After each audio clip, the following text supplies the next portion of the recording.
Uma boa tarde, minha amiga, uma boa tarde, meu amigo. Bem-vindos mais uma vez para a aula do nosso projeto Uma Nova Visão para um Novo Tempo. Você é muito bem-vindo.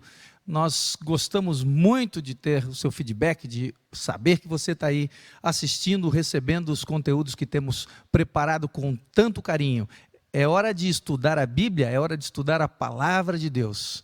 Como é bom termos a revelação de Jesus, a revelação de Deus através da sua palavra e podermos estudar. Esse curso tem tido uma sequência, estamos na aula de número 16, e para você ter melhor aproveitamento nessa aula, é importante que você já tenha conhecimento dos conteúdos anteriores apresentados. E você pode fazer isso de algumas maneiras. Você pode assistir aqui pelo Facebook, o YouTube, os canais de streaming pelo qual você está assistindo, ou você também pode ter todo o conteúdo à sua disposição no nosso site www.novavisãoparanovotempo.com.br. Lá você vai achar um ícone para inscrição. Você pode se inscrever, você com essa inscrição vai fazer parte de grupo, vai receber notificações e quem sabe esse projeto não fica somente nessa primeira temporada. Quem sabe nós preparamos uma segunda temporada para você e você já de antemão vai conhecer, receber conteúdos, um convite para participar dessa próxima temporada que nós já estamos pensando e avaliando com carinho para você. Mas também no site você vai conhecer todos os temas já apresentados aqui, todos os 15 temas, além de um vídeo especial sobre o sudário que está lá também na nossa playlist. Nós já falamos sobre a palavra de Deus e entendemos que ela é a verdade, representa o caráter de Deus, representa a sua vontade. Podemos conhecer quem é Deus, quem é Jesus, o que Ele fez por mim, como eu fui criado, como o mal entrou no mundo, por que nós sofremos. Nós já respondemos muitas questões nos temas que já foram apresentados. E vamos continuar respondendo. Hoje vamos responder uma pergunta muito interessante. A maioria de nós tem dúvidas. Uma pergunta tripla assim: da onde que eu vim? O que eu estou fazendo aqui e para onde que eu vou? E a Bíblia responde essas questões para nós. Hoje, em especial, nós vamos falar da questão da salvação. Você precisa de salvação? Se você precisa de salvação, do que você precisa ser salvo? Essa nós já respondemos, você já sabe. O mundo caiu em pecado, foi dominado pelo inimigo de Deus, e nós precisamos ser salvos do pecado que Ele instituiu dessa vida de pecado que nos vai levar à destruição. Agora, como eu posso ser salvo? O que eu preciso fazer para ser salvo? O que eu preciso conhecer para ser salvo? E para que eu sou salvo? Por que Deus quer me salvar? Para onde Ele vai me levar? O que há de ser de nós quando Deus, oferecendo o seu plano de salvação, me levar? Ele vai me levar para onde? Para fazer o quê? Nós vamos responder isso, Armandinho. Hoje nós vamos entender um pouquinho do que a Bíblia apresenta. Eu queria, Armandinho, vem para cá. Vem para cá. Eu queria que você orasse hoje para a gente, para iniciar essa aula. Obrigado por sempre se dispor a estudar a palavra de Deus conosco. Esse tema de salvação é muito importante, porque nós não teríamos nenhuma esperança se não fosse esse plano que Deus desenvolveu para a gente. Explica para nós, de onde que eu vim, o que eu estou fazendo aqui e para onde que eu vou. Que Deus te abençoe. Ok, Roger, muito obrigado. Vamos orar. Pai querido, muito obrigado pela oportunidade que temos de conhecer mais a Tua Palavra, que já aprendemos, ela é a verdade. E muito obrigado porque estamos cientes de que Jesus tem um plano de amor para nós, quer nos levar para um lugar eterno, onde existe apenas felicidade, e isso vai nos resgatar deste mundo atribulado em que vivemos. Que o Santo Espírito esteja conosco agora, eu te peço em nome de Jesus, amém. Boa tarde a você que está conosco, muito obrigado pela sua audiência. E como o Roger falou, hoje o tema é importante, né? Salvo. O pessoal quer se salvar. Todas as igrejas, todas as religiões prometem salvação. Salvação do quê? Como o Roger já falou, do pecado, porque o salário do pecado é a morte. E quando as pessoas pecam por terem se afastado de Deus, porque Deus é o doador da vida, longe do doador da vida resta a morte. Mas Deus não fez um plano para que a gente morra eternamente.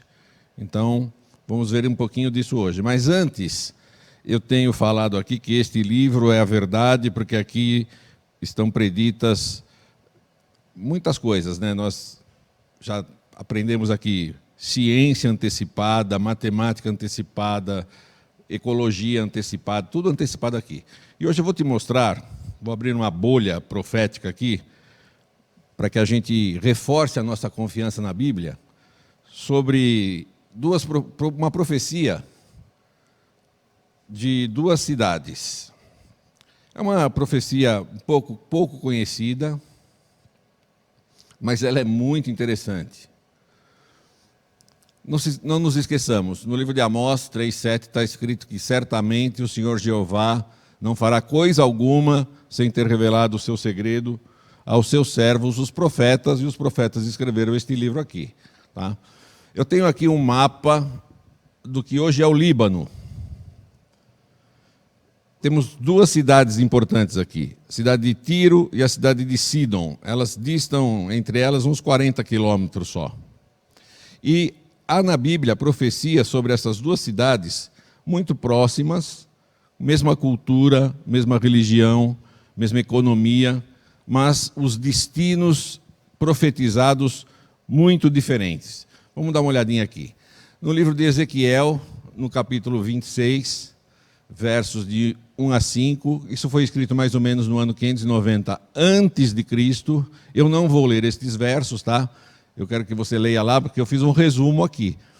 Segundo essa profecia de Ezequiel, e eu vou repetir, 26, versos de 1 a 5, a cidade de Tiro seria atacada por mais de uma nação, os muros e as torres de vigia seriam destruídos, o seu pó seria varrido. Aliás, eu quero dizer para vocês que essa frase é que me chamou a atenção para essa profecia. O que quer dizer o pó varrido? Tinha gari lá em Tiro. Vejam só que coisa interessante. As ruínas seriam como uma penha descalvada e ela viraria um enxugadouro de redes. É uma profecia muito intrigante. A cidade foi cercada por Nabucodonosor por 13 anos, até cair e ser destruída. Ela foi destruída. Os sobreviventes de Tiro fundaram uma nova cidade numa ilha. 2 séculos e meio depois, Alexandre Magno quis tomar a nova Tiro. Para chegar lá, utilizou-se das ruínas da antiga Tiro para fazer um istmo até a ilha. Ele usou até o pó das ruínas da antiga Tiro para pavimentar o caminho. Olha que coisa impressionante que é isso aqui. Eu tenho aqui um mapa, estou falando aqui com os meus amigos da Visão Real Leste, um mapa da Nova Tiro. Está numa ilha que está separada do continente por 800, 900 metros. E o Alexandre Magno, quando chegou no que era a antiga Fenícia, hoje Líbano, ele quis tomar a cidade de Tiro, porque ela era rica, ela ainda tinha tesouros lá. Ele pegou as ruínas das torres e das muralhas da antiga Tiro, ele começou a fazer uma passarela nesses 800, 900 metros de caminho entre o continente e a ilha. Ele foi pavimentando aquilo, e para que seus cavalos e as suas carruagens pudessem passar, ele pavimentou esse caminho construído com pedras das muralhas e das torres destruídas, ele pavimentou com pó, como se ele estivesse cimentando, para que os cavalos não se machucassem.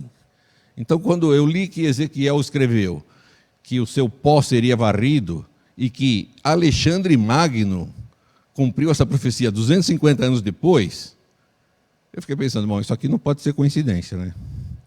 Isso aqui é uma coisa extraordinária, na minha opinião. Muito bem, ele destruiu a cidade de Tiro, a nova Tiro foi destruída, e em 1787, vou repetir as datas, Ezequiel escreveu em 590, mais ou menos, antes de Cristo. Em 1787, passou por lá, por aquela região, um camarada francês. Ele era filósofo, historiador. Ele viajou para lá e ele publicou um livro, Viagens ao Egito e à Síria. Ele era um conde de Volney. O nome dele era Constantin François Jasseboeuf. O que ele escreveu? Ele escreveu na página 212 do volume 2 desse seu livro, ele contou que visitou Tiro e observou como os pescadores enxugam suas redes nas rochas. Eu estou assim, a pasmo até hoje de ler esta profecia. Tá? Levou 2.300 anos para alguém escrever que a profecia se cumpriu, gente. Percebe? Você não vai aprender isso na universidade, você não vai aprender isso na escola, você não vai aprender isso em lugar nenhum.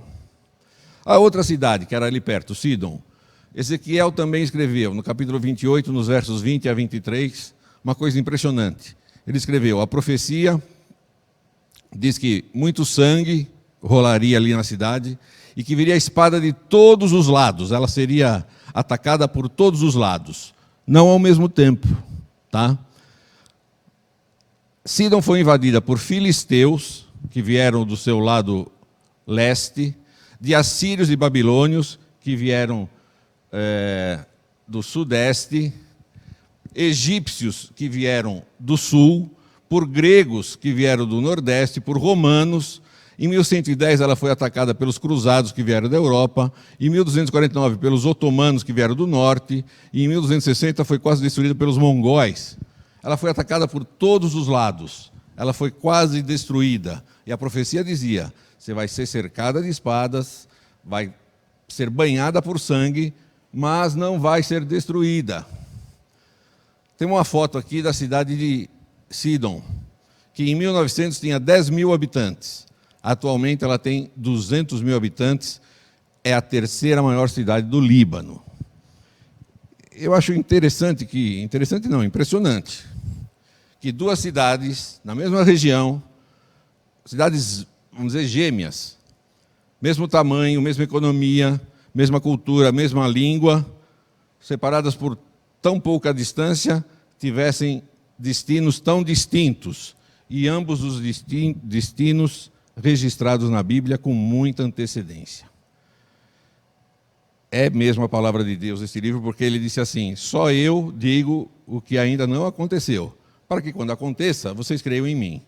Então, temos que crer na Bíblia, está aqui mais uma prova por esta bolha profética, tá bem?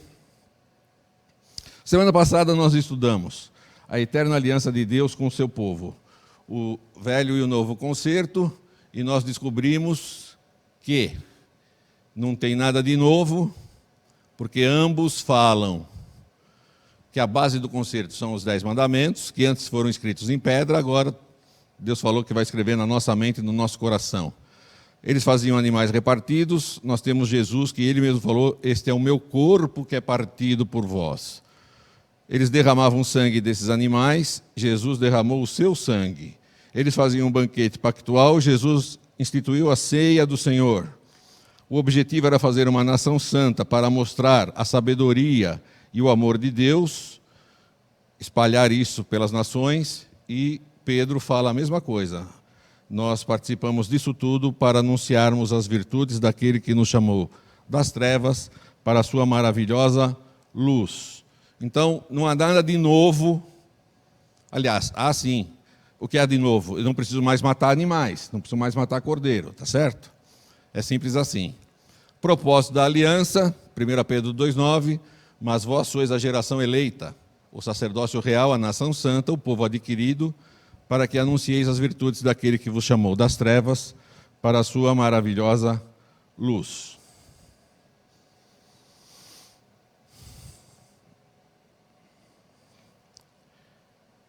Se me amais, guardarei os meus mandamentos. O que isso tem a ver com a aliança? Claro que tem. A aliança é baseada nos 10 mandamentos. Então Jesus está dizendo assim, você me ama, mas não faz o que eu te peço? Isso é amar mesmo? Muito bem. Você me ama? Ele perguntou para Pedro, então apacenta as minhas ovelhas.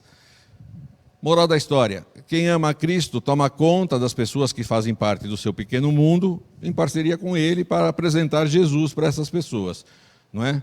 Porque a gente leu lá que quando ele tirou a nação da escravidão do Egito, saiu uma mistura de gente. E hoje uma mistura de gente aguarda ansiosamente uma saída deste mundo de escravidão do pecado. E nós podemos levar essa mensagem para muita gente. Em parceria com Jesus, podemos indicar o caminho para a terra prometida. Uma das perguntas que o Roger fez aqui. O que nós estamos fazendo aqui, hein? Nós estamos aqui para representar Jesus, para que eles vejam as virtudes dele e queiram estar conosco na terra prometida. Tá? Muito bem, isso aqui já falamos. E o tema de hoje, salvo eu vou te perguntar uma coisa. Você acha que você precisa ser salvo? Salvo do quê? Já falamos isso aqui a exaustão. Salvo da morte. Deus não planejou que o ser humano morresse. Deus quer a vida eterna no lugar feliz. Ele vai concluir esse plano sim. Por isso que ele mandou Jesus morrer por nós. Até aqui tudo bem? Tá, mas como é que se consegue a salvação? A salvação se dá em 3 tempos, gente. Nós vamos ler aqui o Novo Testamento, o livro de Tito, no capítulo 3, verso 5. Abra sua Bíblia aí junto comigo. A minha tradução diz assim. Eu vou ler o verso 4. Mas quando apareceu a benignidade e amor de Deus, nosso Salvador, para com os homens, não pelas obras de justiça que houvéssemos feito, mas segundo a sua misericórdia, nos salvou pela lavagem da regeneração e da renovação do Espírito Santo. Tito diz que Jesus nos salvou. Esse verbo aqui está no passado.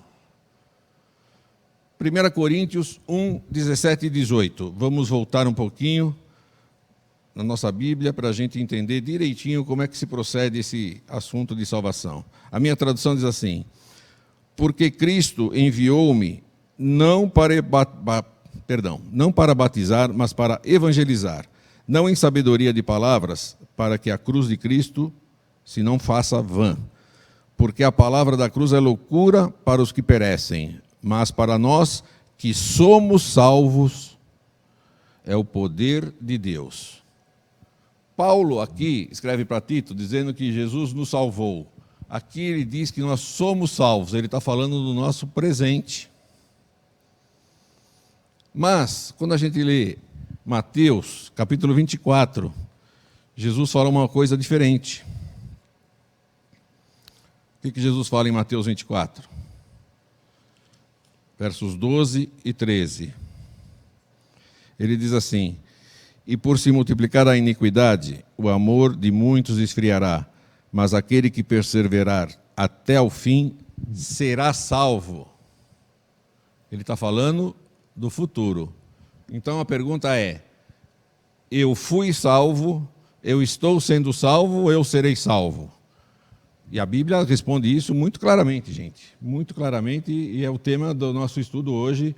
Isso aqui é muito bonito. Quando eu aceito Jesus como meu Salvador pessoal e creio que Ele morreu na cruz pelos meus pecados, os meus pecados estão perdoados. Isso se chama justificação. Eu sou justificado instantaneamente. Depois que eu conheci Jesus, eu não quero mais pecar, e Ele me ajuda através do seu Santo Espírito. Então, isso chama-se santificação. Eu errava antes por desconhecimento. E não se preocupe com isso, você está aprendendo muita coisa nova. A Bíblia diz aqui que Deus não leva em conta os tempos da ignorância. Então, o que você não sabia, fica tranquilo, tá? Mas eu era cheio de pecado, cheio de coisa errada. Conheci Jesus, aceito o seu sacrifício, sou justificado. A partir daí eu quero ser uma nova pessoa. Eu tenho que me santificar, tá? E quando Jesus voltar, eu serei glorificado. Então, olha que esquema bonito isso aqui. Quando eu aceito Jesus, Ele me livra da culpa do pecado. E Ele, no presente, me livra do poder do pecado. Eu não quero mais errar. E no futuro, Ele vai me livrar da presença do pecado. Não haverá mais pecado. Finalmente, viveremos em paz, felizes para sempre. Justificação, nos livrando da culpa do pecado, é o que Jesus faz por nós. Aliás, fez por nós, porque isso é no momento que nós o aceitamos. No presente, é o que Jesus faz em nós, nos dá poder para não errarmos mais. E no futuro, quando Ele nos livrar da presença do pecado, na sua gloriosa volta, é o que Jesus fará para nós. Então, como é que a gente é justificado? A Bíblia fala em Romanos 3:24, sendo justificados gratuitamente pela sua graça, mediante a redenção que há em Cristo Jesus. Nós somos justificados pela graça. O que é graça? Você já sabe, graça é um favor imerecido de Deus, uma dádiva de Deus ao homem. Deus está dizendo assim, olha, filhote, eu fiz vocês para serem felizes para sempre. Vocês resolveram viver uma vida à parte de mim. A parte de mim não dá, porque eu sou o doador da vida. Longe de mim não tem vida, tem morte. Eu não quero isso. Eu quero que você viva. Então estou te dando a oportunidade de ter uma vida eterna, gratuitamente. Tá? Como é que eu sou justificado? Pela fé. Romanos 3:28 diz, concluímos, pois, que o homem é justificado pela fé, sem as obras da lei. A fé é o caminho ou meio para alcançar a fonte da salvação, que é a graça ofertada por Deus. A fé também é um dom de Deus. Nós só precisamos aceitá-la. Então, dizendo assim, eu estou te dando a vida eterna. Você aceita? Você tem fé, porque você já conhece esse livro, você já acredita nesse livro, então você confia em Deus. Então, pela fé, a gente vai se apropriar desta graça que é ofertada por Deus. Mas a Bíblia fala que há uma terceira maneira de sermos justificados, pelo sangue de Jesus Cristo. Romanos 5:9 diz, logo muito mais agora, sendo agora justificados pelo seu sangue, seremos por ele salvos da ira. Justificados pelo seu sangue. O sangue de Jesus é o método de purificação usado por Deus. Mas a Bíblia fala que há uma quarta maneira pela qual nós somos justificados, pelas obras. Tiago 2:24 diz o seguinte, vedes então que é pelas obras que o homem é justificado e não somente pela fé. Parece que há uma contradição aqui, mas olha só que legal. As obras são as evidências de nossa justificação e salvação.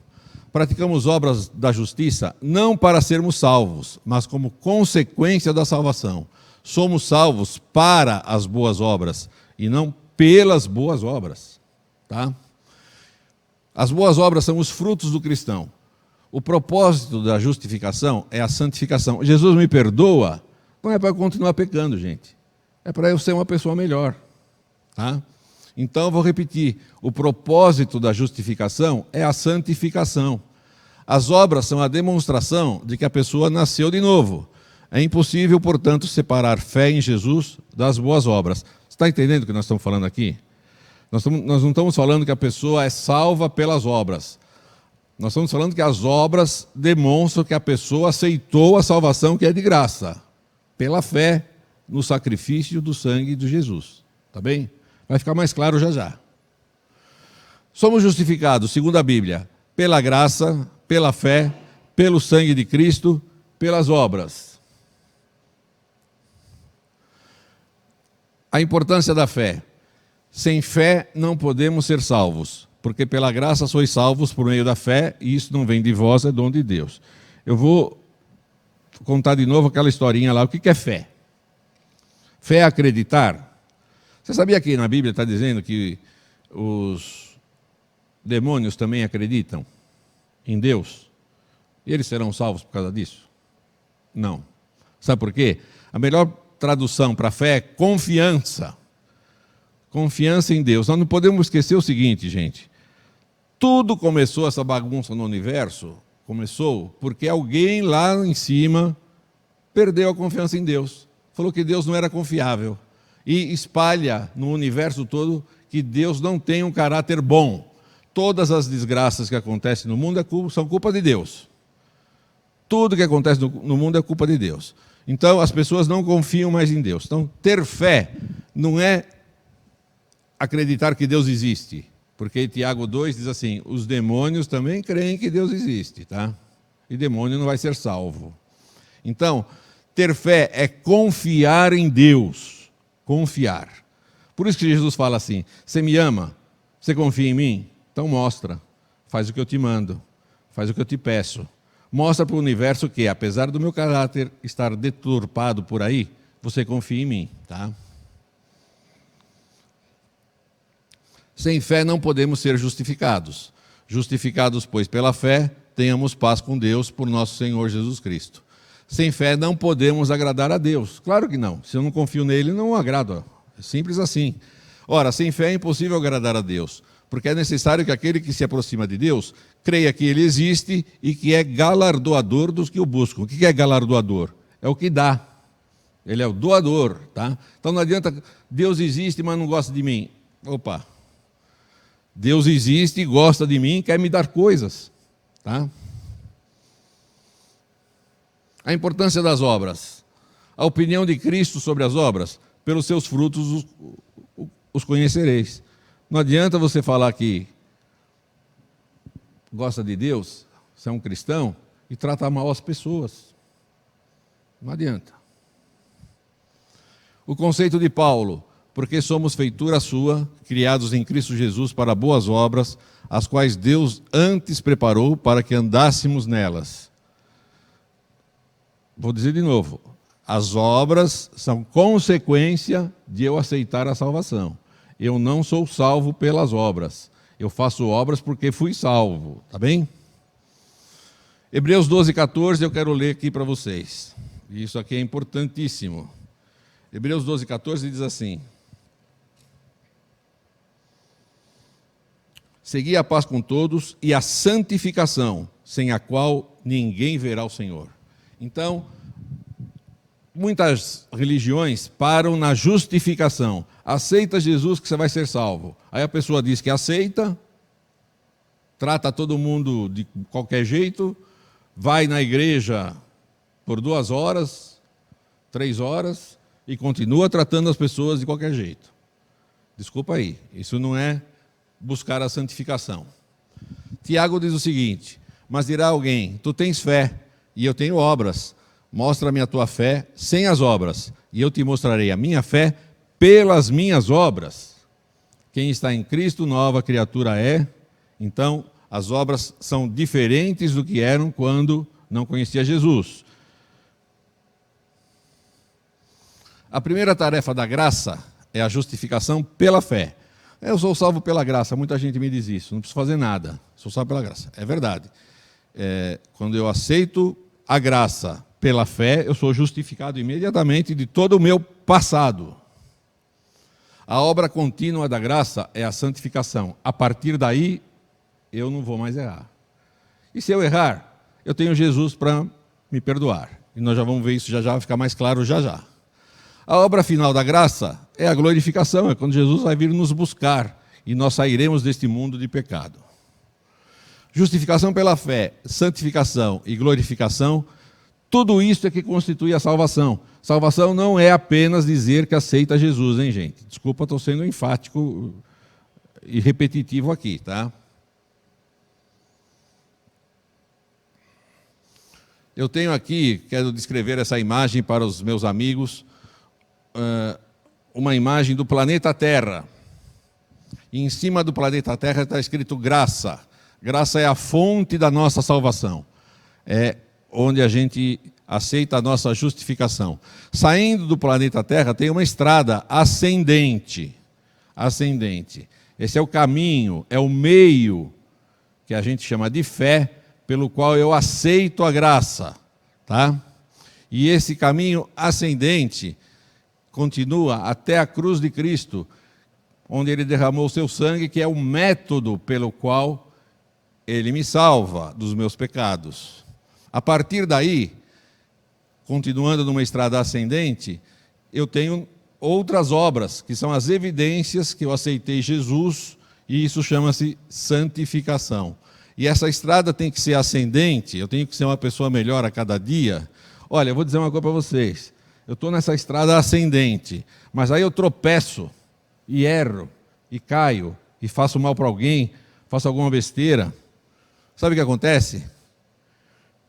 Eu comecei a andar com Cristo, ele me fala, vai, não peques mais, mas eu pequei, e se eu pecar, o método se repete, tá? Se eu pecar, eu vou ali para a primeira carta de João, no capítulo 2, no verso 1, que diz assim: Meus filhinhos, estas coisas vos escrevo para que não pequeis, e se alguém pecar, temos um advogado para com o Pai, Jesus Cristo, o justo, e ele é a propiciação pelos nossos pecados, e não somente pelos nossos, mas também pelos de todo o mundo. Vou repetir. A graça é a fonte da salvação. Ela existe desde quando? A gente estudou isso. Ela existe desde antes do mundo ser criado. O Cordeiro foi morto antes da fundação do mundo. Eu tenho uma estrada ascendente, que é o caminho de fé, onde eu aceito a cruz de Cristo, o sangue que Ele derramou por mim. E eu continuo numa ascensão, que é a minha santificação, sendo uma pessoa melhor a cada dia. Por que eu vou ser uma pessoa melhor a cada dia? Porque eu vou andar com Cristo. E quando eu ando com Cristo, fica difícil falar mentira. Quando eu ando com Cristo, fica difícil tratar alguém mal. Sabe por que fica difícil tratar alguém mal? Porque a gente acabou de ler aqui, ó. Ele morreu pelos pecados de todo o mundo. Então, eu não tenho o direito de tratar mal nenhuma pessoa pela qual Jesus morreu. É simples assim. Quando eu penso nisso, eu penso assim, puxa vida, Jesus morreu por esse camarada. Talvez ele não saiba, talvez ele vá conhecer Jesus se eu tratá-lo bem. Percebeu? E essa estrada continua ascendente até a volta de Jesus, onde nós seremos finalmente glorificados. Então vamos repetir. Justificação nos salvou de todos os pecados passados, nos livra da culpa do pecado que a gente cometeu até a época que a gente conheceu Jesus, é o que Jesus fez por nós.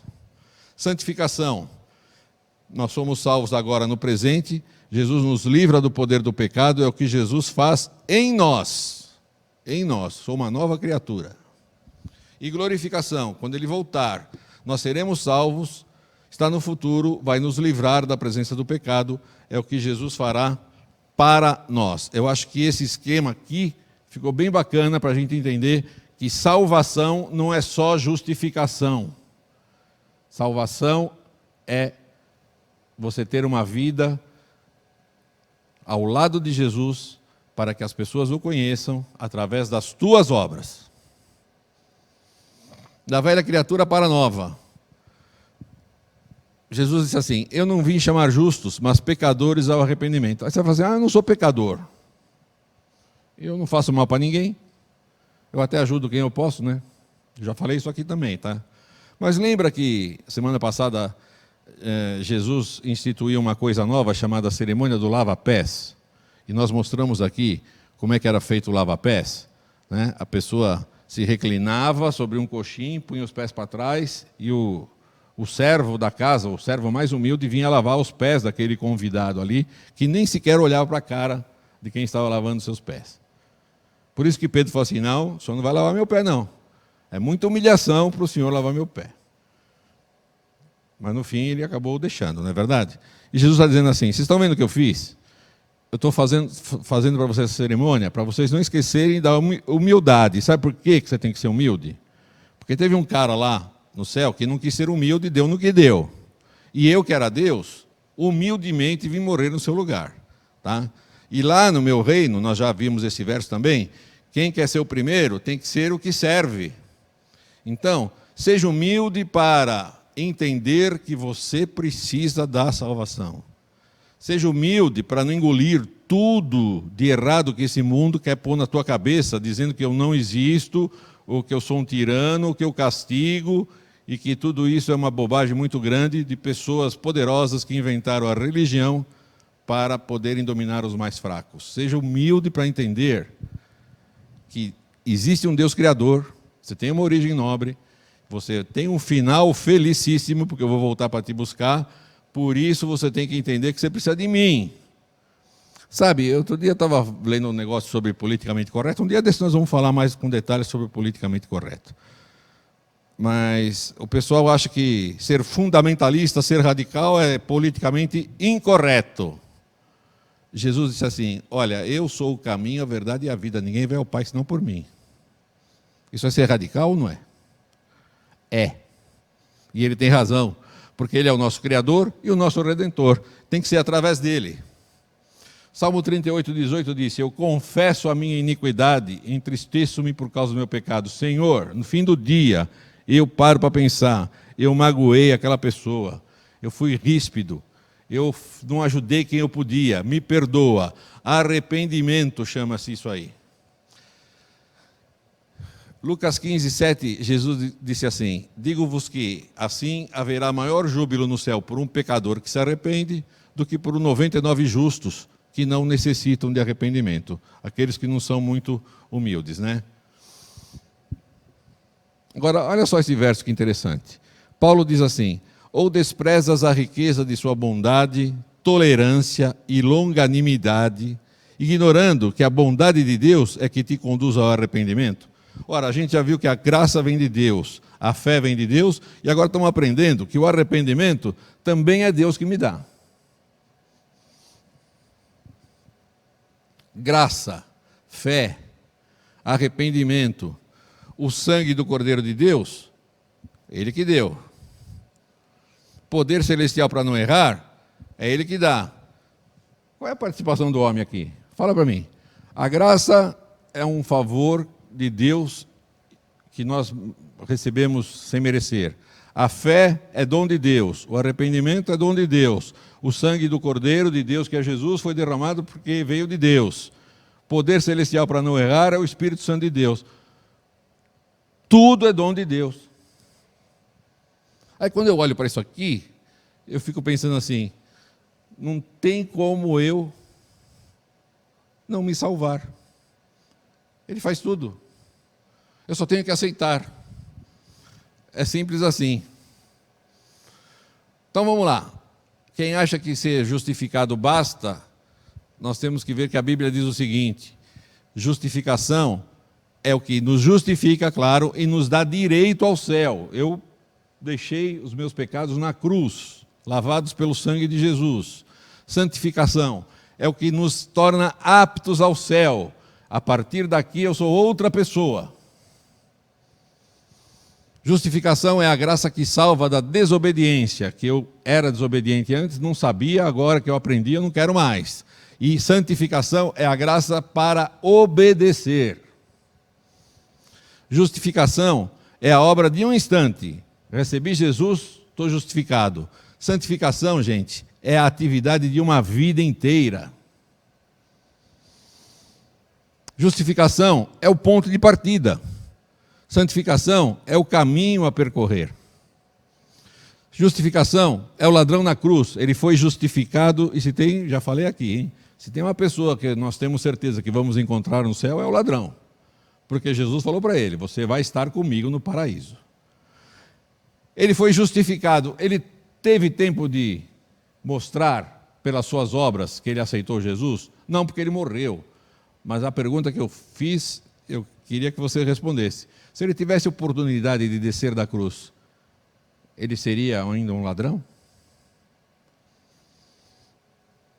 Santificação é Enoque andando com Deus. Você conhece a história de Enoque? A história de Enoque está lá no capítulo 5 de Gênesis. Diz que Enoque andava com Deus. Ele andou com Deus 300 anos. E depois disso, diz a Bíblia, que Deus o levou para si.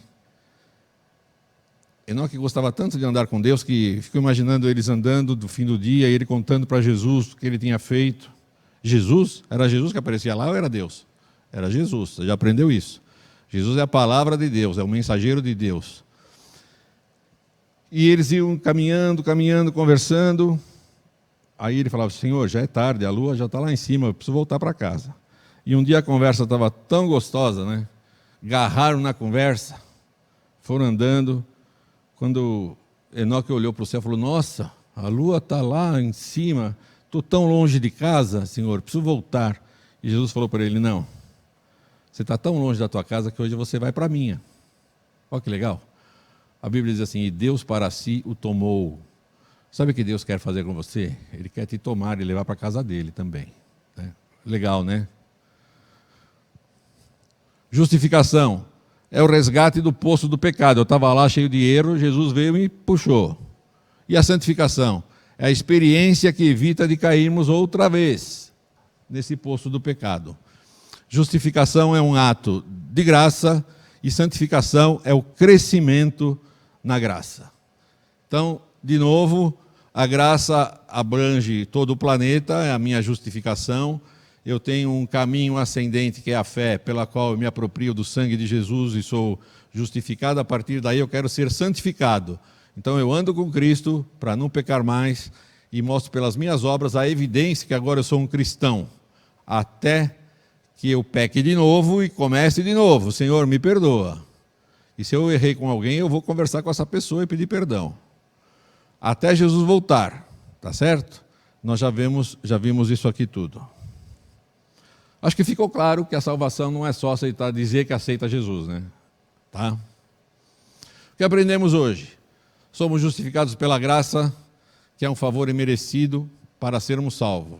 Somos justificados pela fé, que é o meio ou o caminho pelo qual alcançamos essa graça que salva. Somos justificados pelo sangue de Jesus, que é o método de purificação usado por Deus. Somos justificados pelas obras, que é a santificação, que são a evidência de que a pessoa aceitou a salvação pela graça e nasceu de novo. Legal isso aqui, né? Então vamos lá. A primeira tarefa da graça é a justificação pela fé, a obra contínua da graça é a santificação. Portanto, o objetivo da justificação é a nossa santificação. Deus nos perdoaria para continuarmos no erro? Responda isso para mim. Evidentemente que não. Ele perdoa e nos diz, vá e não peques mais. Já lemos 1 João 2,1.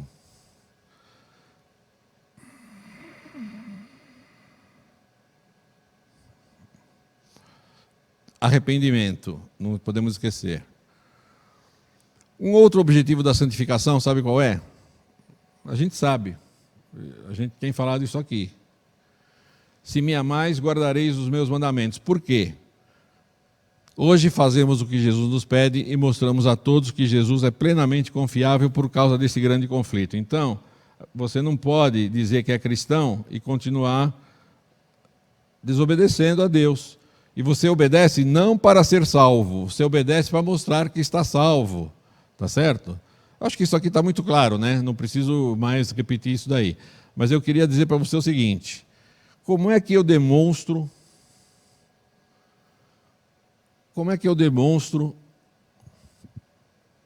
que eu sou um cristão? Se me amais, guardarei os meus mandamentos. Você já guardou isso aqui na cabeça, né? E no coração. Mas guarda esse também, ó. E por que me chamais Senhor, Senhor, e não fazeis o que vos mando? É Jesus que está perguntando isso. Sabe, por que ele perguntou isso? Porque tem muita gente que gosta do Jesus Salvador. Mas eu não conheço muita gente que gosta do Jesus Senhor. Porque o Senhor é o que manda. E lá no céu alguém não gostou que tinha alguém mandando nele. E não mostrou humildade para obedecer com amor o que aquele ser celestial, fantástico, poderoso, pedia. Eu não tenho coragem de dizer o que a Bíblia tem coragem, viu? Mas eu vou mostrar, tá?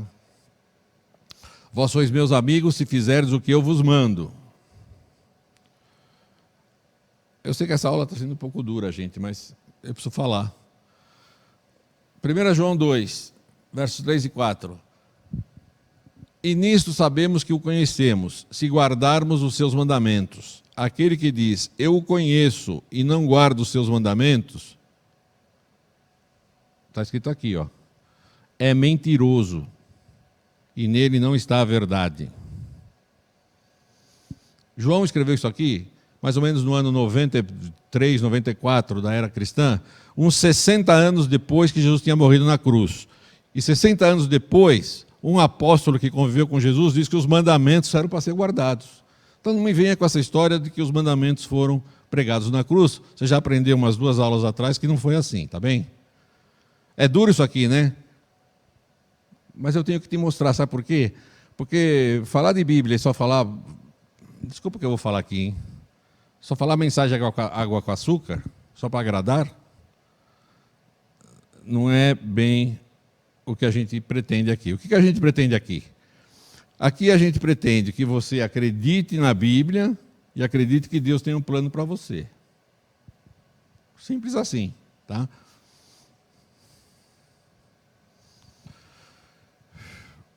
Primeira Coríntios 4:9. Porque a mim me parece que Deus nos pôs a nós, os apóstolos. O que é apóstolo? Já vamos saber. Em último lugar, como se fôssemos condenados à morte, porque nos tornamos espetáculo ao mundo, tanto a anjos como a homens. Apóstolo é um enviado. Vamos refazer essa frase? Porque a mim me parece que Deus nos pôs a nós, enviados, em último lugar, como se fôssemos condenados à morte, porque nos tornamos espetáculo ao mundo, tanto a anjos como a homens. O mundo, o universo, está de olho nos cristãos, para poderem dizer assim, você se diz que é cristão e trata as pessoas assim, e mente assim, e adultera assim, é isso que é ser cristão? Fomos enviados a este mundo para fazermos o que Jesus manda e assim asseverarmos que Ele é confiável. E mais,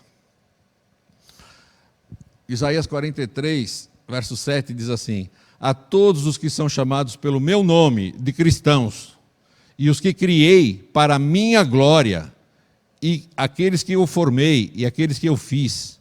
Ele está dizendo assim, eu sou teu criador, eu fiz você para a minha glória. Mas que Deus egoísta é esse?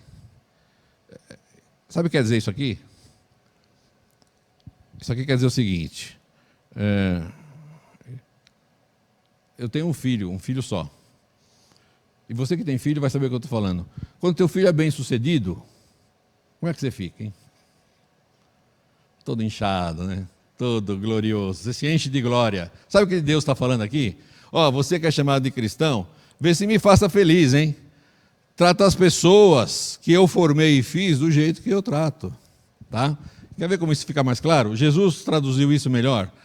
Vós sois a luz do mundo, Mateus 5,14. E dos versos 16 e 17 ele disse, assim brilhe também a vossa luz diante dos homens, para que vejam as vossas boas obras e glorifiquem a vosso Pai que está nos céus. Quando a gente faz boas obras, Deus fica em glória, percebe? Essa é a glória de Deus. Não penseis que vim revogar a lei ou os profetas, não vim para revogar, vim para cumprir. Nós já vimos isso aqui tudo e estamos aprendendo que o amor é a maior evidência de que aceitamos a Jesus e demonstramos que confiamos plenamente nele. Tratar as pessoas com amor. Abra sua Bíblia, por gentileza, em Mateus 7, verso 12.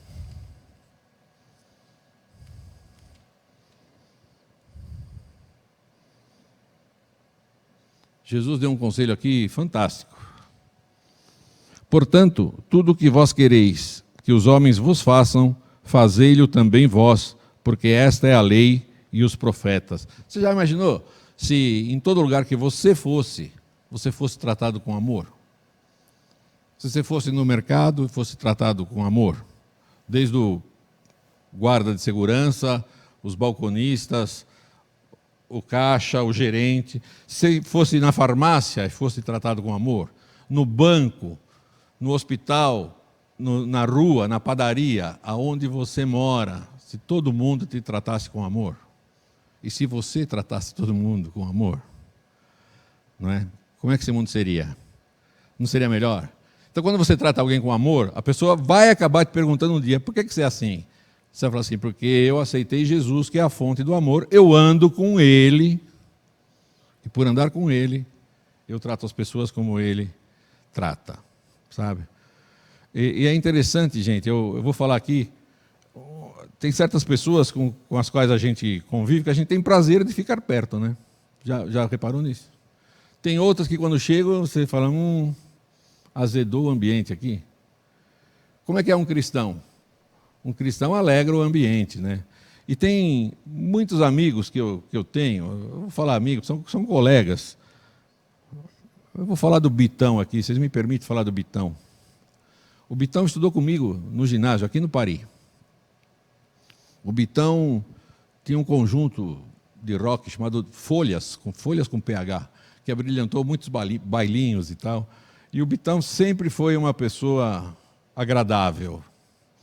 E nós temos um grupo de WhatsApp desses alunos do Frei Paulo Luiga, é o nome do colégio. Já é muito tempo que se passou, hein, gente? Porque eu estava no ginásio, tá? E nós nos falamos todos os dias. O Bitão, o Celinho, o Edson Reis, o Euclides, o Zanoli, tanta gente ali. Todos gentis, a gente dá muita risada, sabe? Mas eles são muito gentis. Quando a gente olha para eles, a gente tem prazer de estar com eles, sabe? E é assim que um cristão deve ser. Eu agradeço sempre quando eu recebo uma mensagem desses meus amigos. Eles fazem o meu dia mais alegre. Sabe como é que o cristão tem que ser? O cristão tem que ser assim. Fazer o dia dos outros mais alegre. E quando as pessoas perguntarem, por que você é assim? Eu sou assim porque Jesus me ama. Quer conhecer Jesus? E ele vai conhecer Jesus através de você, tá? O que você está fazendo aqui no mundo?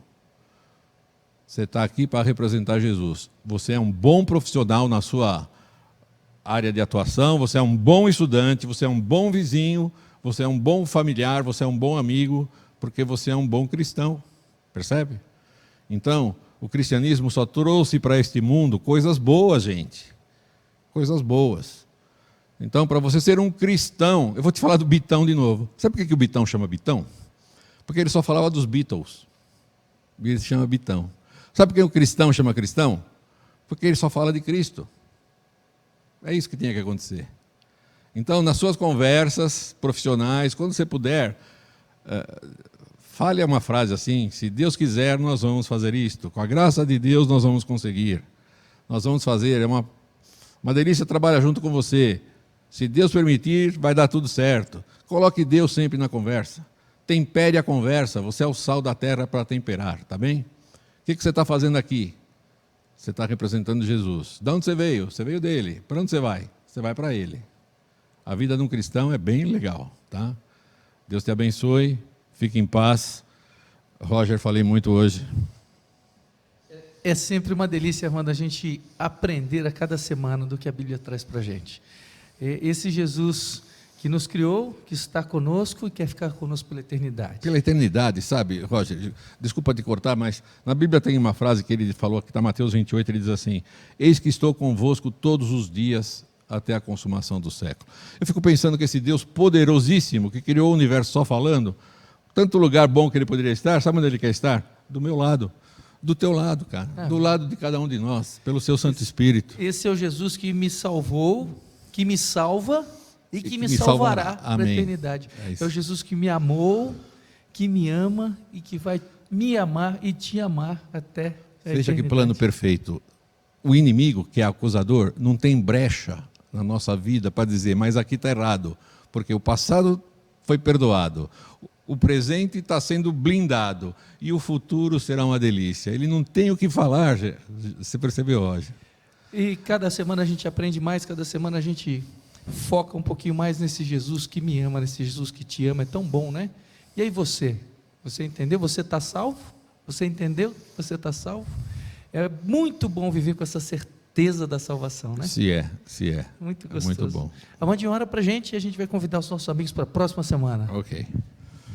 Querido Pai, muito obrigado por esse teu plano tão maravilhoso, que dá para nós um significado de vida, um sentido de vida muito superior ao que a gente mesmo já almejou para nós mesmos.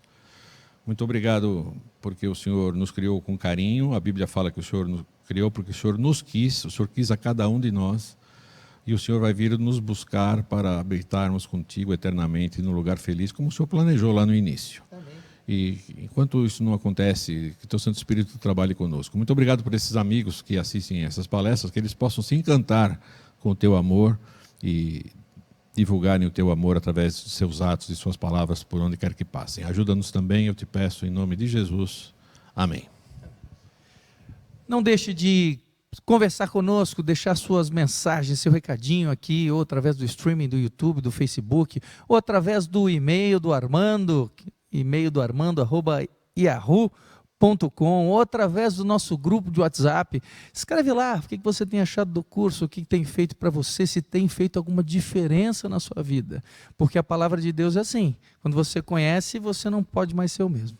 Ela nos transforma e nós queremos saber se você tem entendido dessa forma, se você tem gostado. A cada semana um novo encontro, sempre estreando uma aula aos sábados às 16 horas. Obrigado por assistir, que Deus te abençoe.